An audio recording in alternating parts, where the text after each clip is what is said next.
Good morning students, कैसे हैं आप सब। उम्मीद करती हूँ आप लोग अच्छे होंगे। आज आपकी वर्कशीट नंबर 89 है, इसे अच्छे से लेबल कर लीजिए, डेट डाल दीजिए, क्लास, सब्जेक्ट, अपना नाम, अपने टीचर का नाम लिख लीजिए।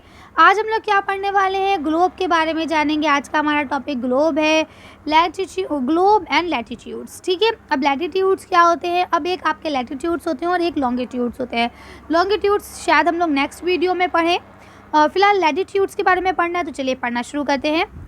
इन द प्रीवियस वर्कशीट, अगर हम पिछली वर्कशीट की बात करें, we have read that our planet earth is not is a sphere, यानी कि जो हमारा प्लैनेट अर्थ है वो पूरी तरह से गोल नहीं है, पूरी तरह से बॉल के शेप का नहीं है। It is slightly flattened at the north and the south poles. ये नॉर्थ पोल और साउथ पोल से हल्का सा चपटा है, and bulges is the middle, और बीच से हल्का सा उभरा हुआ है इस तरह से।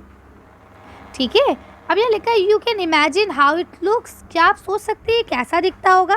तो खुद ही जवाब देते हैं, globe is a true model miniature form of the अर्थ, यानी कि जो आपका ग्लोब है वो अर्थ का बिल्कुल ट्रू मॉडल है, लेकिन कब कैसा है, मिनिएचर फॉर्म, छोटे फॉर्म में है। ठीक है, इस पे देखिए आपको जो ग्लोब होता है उसमें बहुत सारी लकीरें मिलती हैं जो कि वास्तव में नहीं है, रियल में नहीं है, वो सिर्फ एक कल्पित रेखाएं हैं, दिमाग से सोची गई इमेजिनरी लाइंस हैं वो। ठीक है, तो अब देखिए यहाँ ऊपर का हिस्सा और ये नीचे का हिस्सा, ऊपर होता है नॉर्थ पोल, नीचे होता है साउथ पोल। ठीक है, बीच में एक रेखा होती है जिसको हम लोग कहते हैं इक्विलेटर। ये एक लाइन है इक्विलेटर जो कल्पित है, मानी हुई है, रियल में ऐसा कुछ नहीं है। ठीक, ये पृथ्वी को दो बराबर भागों में बांटती है। तो ऊपर का जो हिस्सा है वो नॉर्थ है, तो उसे हम नॉर्थ हेमिस्फीयर कहते हैं, और जो साउथ है उसे साउथ हेमिस्फीयर कहते हैं। क्लियर है। अब ये चीज़ यहाँ पे आपको एक्सप्लेन करके दी गई है, पढ़ लेते हैं। You will notice that a needle is fixed through the globe in a tidal manner. तो आपने देखा होगा कि ग्लोब के अंदर ऐसे करके, ये देखिए, ये एक आपको कील नज़र आ रही है ना, एक सुई टाइप की नज़र आ रही है। ये एक मैनर में फिक्स्ड है और सारे ग्लोब में ऐसी होती है, which is called its axis. इसे हम एक्सिस कहते हैं। रियल में एक्सिस जो होता है वो रियल में है ना, लेकिन ऐसी कोई कील नहीं है। एक्सिस कैसे है, मतलब पृथ्वी अपनी जगह पे रुकी हुई है, वो ग्रेविटेशनल फोर्स या जो जिस तरह का भी फोर्स है स्पेस में, वो उसके थ्रू रुकी हुई है ना, तो उसे हम एक्सिस कहते हैं। अब यहाँ तो ऐसे हम हवा में नहीं रोक सकते ना अपने पृथ्वी ग्लोब को, तो उसके लिए हमने क्या करा, एक कील डाल दी, इसके अंदर सुई डाल दी। 2 points on the globe through which is needle passed are 2 poles। जो दो साइड जहाँ से निडल गुजरती है इसको हम लोग 2 poles कहते हैं। क्या कहते हैं, 2 poles। नंबर 1 नॉर्थन पोल और नंबर 2 साउथर्न पोल, जैसा कि यहाँ हमने पढ़ लिया। आगे बोलते the real earth has no such needle. इस तरह की कोई सुई असलियत की पृथ्वी में मौजूद नहीं है। The globe can be move from west to east just as a earth moves. ठीक है, अब क्या बोलते हैं, ग्लोब भी सेम ऐसे ही ईस्ट टू वेस्ट मूव करता रहता है जिस तरह से आपका जो पृथ्वी है वो रियल में करती है ना, वो तो नेचुरली करती है, ये आप अपने हिसाब से करते हैं। अगर आप हाथ से चलाएंगे तो ये मूव करेगा।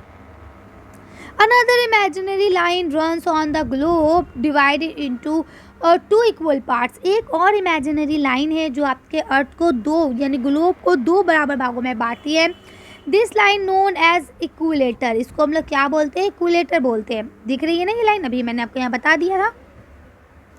द नॉर्थन हाफ, यानी ऊपर वाला जो हाफ है, नॉर्थन हाफ जो है of the earth from the equator to the north pole is called the northern hemisphere. यहाँ से ऊपर का जितना हिस्सा है वो सब नॉर्थन हेमिस्फीयर कहलाता है, और द साउथर्न हाफ, और जो साउथ की तरफ का नीचे का हाफ है of the earth from equator to south pole is called the southern hemisphere. ठीक है, जो नीचे वाला है उसको हम लोग साउथर्न हेमिस्फीयर कहते हैं। तो यहाँ तक क्लियर हो गया, उम्मीद करती हूँ आपको अच्छे से समझ में भी आ गया होगा। अब हम बात करते हैं आपकी लैटिट्यूड्स की। तो लैटिट्यूड्स क्या लिखा है यहाँ पे, देखिए लिखा है the equilateral represent the 0 degree latitude, या इक्विलेटर जो है ये वाली लकीर, ये आपके 0 डिग्री लैटिट्यूड्स को दर्शाती है। All parallel circle from the equator up to the poles are called parallels of latitudes. ऐसे ही ये पैरेलल लकीरें जो हैं ये पूरे पोल तक है, नॉर्थ में भी हैं और साउथ में भी हैं। ठीक है, since the angular distance from the equator of either of the poles is 90 degree.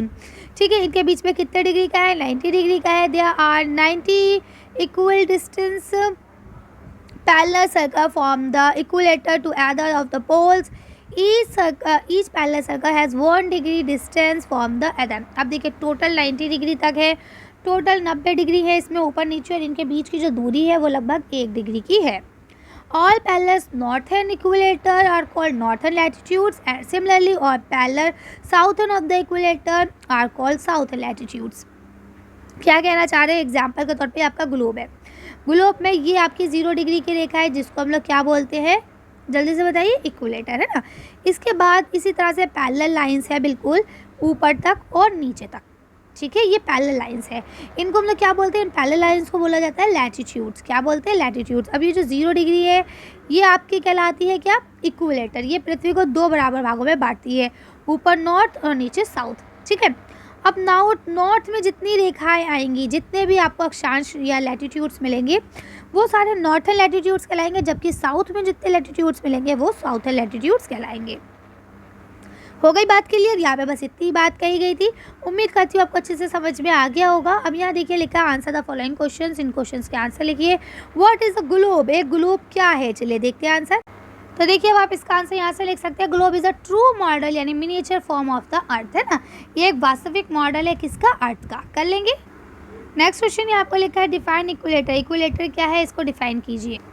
तो अब यहाँ लिखेंगे एक और इमेजिनरी लाइन है running on the globe. Globe के ऊपर चलती है जो divide it into 2 equal parts, जो इस ग्लोब को 2 बराबर भागों में बांटती है. This line known as equator. और इसी लाइन को हम लोग क्या बोलते हैं? इक्विलेटर बोलते हैं. अब ये आपको लास्ट क्वेश्चन लिखा है how many latitudes in a globe. एक ग्लोब पे कितने लैटिट्यूड्स है? चलिए आंसर देखते हैं. तो आप लिखेंगे they are 90 latitudes equally circle from the equator to other to the poles, है ना. दोनों तरफ 90 है, तो यानी अगर हम देखें ऑल ओवर 180 हो जाएगा. वैसे आप सिंपल ऐसे ही लिखेंगे, आंसर कर सकते हैं. चलिए तो आज की वीडियो को हम यही खत्म करते हैं. आज की वर्कशीट पे बस इतने. अगर आपका वीडियो पसंद आई हो तो प्लीज़ इसे लाइक और शेयर करें. अगर अभी तक आपने हमारे चैनल को सब्सक्राइब नहीं किया तो प्लीज़ मेरे चैनल को सब्सक्राइब करें. Thank you for watching.